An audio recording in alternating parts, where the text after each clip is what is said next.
অসম চৰকাৰে কালি কেবিনেটত এটা সিদ্ধান্ত লৈছে যে আই সত্ৰীয়াধিকাৰ নামত বুদ্ধ পূৰ্ণিমাৰ দিনাখিনি বন্ধ ঘোষণা কৰিছে। আমি এই বিষয়টোক আদৰণি জনাইছোঁ, অসম চৰকাৰক আমি আদৰণি জনাইছোঁ আৰু অসম চৰকাৰৰ মাননীয় মুখ্যমন্ত্ৰী হিমন্ত বিশ্ব শৰ্মা আৰু সাংসদীয় পৰিক্ৰমা মন্ত্ৰী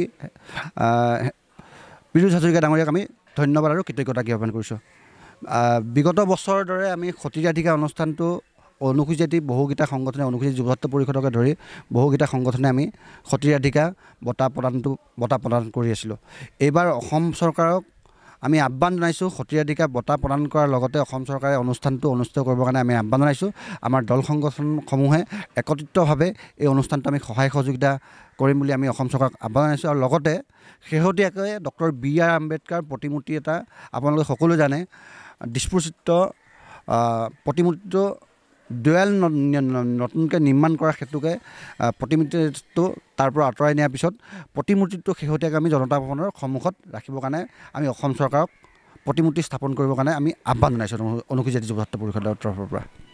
আৰু এই বিষয়টোৰ লগত আমি সত্ৰীয়াধিকাৰ বিশ্ববিদ্যালয় স্থাপন কৰিবৰ কাৰণেও আমি অসম চৰকাৰক আহ্বান জনাইছোঁ। যিহেতু মহিয়সী সত্ৰীয়াধিকাৰ লগতে আমি সত্ৰীয়াধিকাৰ বিশ্ববিদ্যালয় স্থাপন কৰিবৰ কাৰণে আমি অসম চৰকাৰক আহ্বান জনাইছোঁ। হ'ব। অসম চৰকাৰে কালি কেবিনেটত এটা সিদ্ধান্ত লৈছে যে আই সত্ৰীয়াধিকাৰ নামত বুদ্ধ পূৰ্ণিমাৰ দিনাখিনি বন্ধ ঘোষণা কৰিছে। আমি এই বিষয়টোক আদৰণি জনাইছোঁ, অসম চৰকাৰক আমি আদৰণি জনাইছোঁ আৰু অসম চৰকাৰৰ মাননীয় মুখ্যমন্ত্ৰী হিমন্ত বিশ্ব শৰ্মা আৰু সাংসদীয় পৰিক্ৰমা মন্ত্ৰী পীযুষ হাজৰিকা ডাঙৰীয়াক আমি ধন্যবাদ আৰু কৃতজ্ঞতা জ্ঞাপন কৰিছোঁ।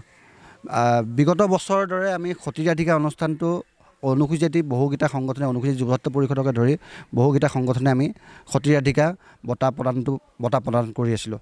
এইবাৰ অসম চৰকাৰক আমি আহ্বান জনাইছোঁ, সত্ৰীয়াধিকাৰ বঁটা প্ৰদান কৰাৰ লগতে অসম চৰকাৰে অনুষ্ঠানটো অনুষ্ঠিত কৰিবৰ কাৰণে আমি আহ্বান জনাইছোঁ।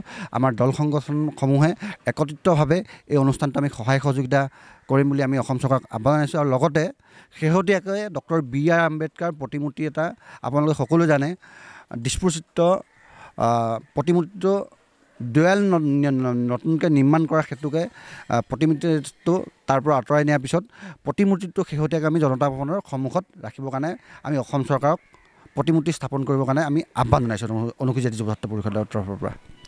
আৰু এই বিষয়টোৰ লগত আমি সত্ৰীয়াধিকাৰ বিশ্ববিদ্যালয় স্থাপন কৰিবৰ কাৰণেও আমি অসম চৰকাৰক আহ্বান জনাইছোঁ। যিহেতু মহিয়সী সত্ৰীয়াধিকাৰ লগতে আমি সত্ৰীয়াধিকাৰ বিশ্ববিদ্যালয় স্থাপন কৰিবৰ কাৰণে আমি অসম চৰকাৰক আহ্বান জনাইছোঁ।